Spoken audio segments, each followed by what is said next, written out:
ছাত্র সংখ্যা একটু বেড়েছে। হ্যাঁ, ছাত্রছাত্রী বেড়েছে, আগের থেকে আতঙ্ক একটু কমেছে। তবু আজকের একজন গার্জেন বলছিলেন যে আমি পথে দেখা হলো, তো বললো যে ছাত্রকে কি পাঠাবো, ক্লাস 8-এ পড়ে সম্ভবত, তো বললো কি ছাত্রকে পাঠাবো। আমরা হ্যাঁ, এখন আর আস্তে আস্তে স্বাভাবিক ছন্দের দিকে ফিরছে।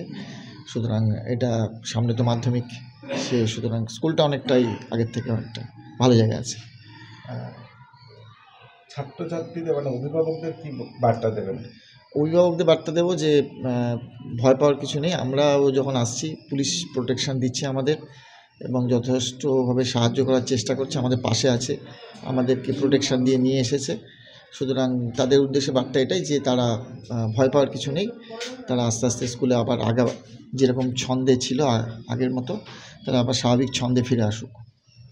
একটা তো আতঙ্কের বিষয় আছে, যারা অভিযুক্ত তারা কেউ এখনো পর্যন্ত গ্রেপ্তার। হ্যাঁ, সেটা তো অবশ্যই আতঙ্কের বিষয় আছে, সেটা তো পুলিশ প্রশাসনের ব্যাপার, সেটা তারা নিশ্চয়ই সেই দিকটা খেয়াল রেখেছে।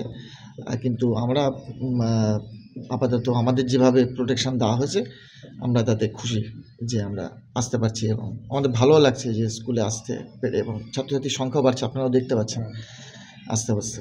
আজকে স্কুলের পরিবেশ অনেকটা স্বাভাবিক, তবে ছাত্র সংখ্যা কিন্তু যে হারে আসে সে হারে কিন্তু আসেনি আর কি, অর্ধেকেরও কম এসছে, এটা দেখা যাচ্ছে। আগের তুলনায় একটু বেশি হয়েছে আর কি।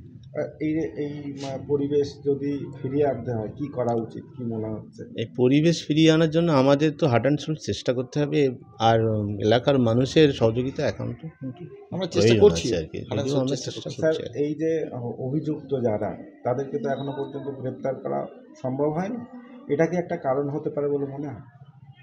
সেইটা আমি এই বিষয়ে আমি কিছু বলতে পারবো না, কারণ অভিযুক্ত যারা তারা গ্রেপ্তার হবে কিনা সেটা প্রশাসন দেখবে।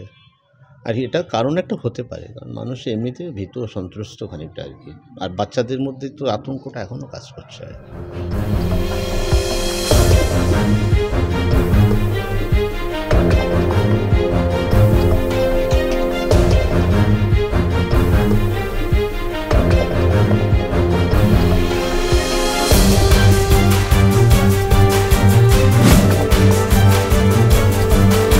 তারপরে গ্রেপ্তার হচ্ছে নাকি, বিষয়টা কি আতঙ্কের, কি মনে হয়? আতঙ্কের, দেখুন আমরা যদি সবাই একজোটে এর প্রতিহত করি তাহলে মোটেই আতঙ্কের নয়। এবার ঘটনা হলো বিভিন্ন স্থান থেকে স্যার দিদিমণিরা আসে, এবার তাদেরও একটা নিরাপত্তার বিষয় থেকে থাকে। এখন সেই ক্ষেত্রে যে মানে যারা মেরেছে ধরেছে অত্যাচার করেছে তারা তো এলাকাবাসী এই আশেপাশে, এখন সেই দিক থেকে ওনাদের তো একটু নিরাপত্তাহীনতায় ভুগবে অবশ্যই। যারা এই ঘটনা ঘটিয়েছে গ্রেপ্তার হওয়া উচিত অবশ্যই। আমার মনে হয় 24 ঘন্টার মধ্যে ধরে জেল হেফাজতে করা দরকার, কঠোর শাস্তি দেওয়া দরকার, যাতে জীবনে ছাড়া না পায়। পুলিশ এত লোক এলে ছবি সবাই দেখে দিল, সবাই আইডেন্টিফাই করছে, কিন্তু পুলিশ এখনো গ্রেপ্তার করতে পারছে না তাদের। এই বিষয়টা কি আতঙ্কে? দেখুন, পুলিশ এখন প্রশাসন এখন খুঁজছে, এখন ঠিক আছে ওনাদের ব্যাপার, এখন ঠিক আছে পার্টি পলিটিক্সের ব্যাপার এসব, প্রশাসন খুঁজছে, ওনারা যেটুকুনি কর্তব্য ওনারা করবেন। এবার কবে ধরবে, কিভাবে ধরবে সেটা তো আমরা জানি না, তবে আশা করি ধরা পড়বে।